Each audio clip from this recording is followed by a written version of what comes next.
Do you have an anxious attachment style? If so, you're probably also an empath. Here's why. People who have an anxious attachment style typically develop that style of relating to others because they have experienced the deep pain of trauma, abuse, neglect, invalidation, or instability in some of their relationships in the past, typically stemming from some of their earliest relationships, most often with your parents. If you were raised in an environment where it was not okay to express your feelings or to be fully, authentically yourself, then you inherently learned that you can't feel your feelings. When you learn this, when you are young and impressionable, what you do is you shift your focus outwards to everybody else and their emotions. In short, you learn to feel into the room before you enter it.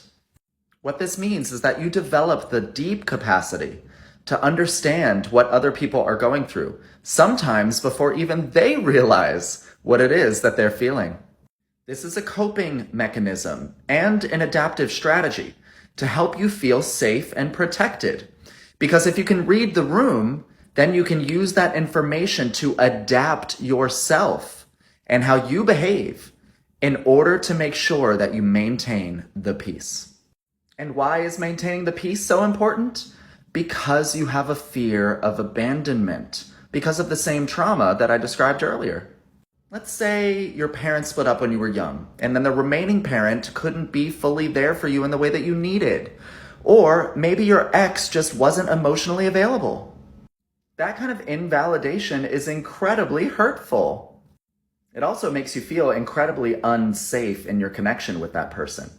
And when you feel unsafe, you'll use your ability to read their emotions, your empathic qualities, in order to try to reinstate some control on your end. Because if you can read them, then you can evaluate whether or not it's safe for you to actually express yourself.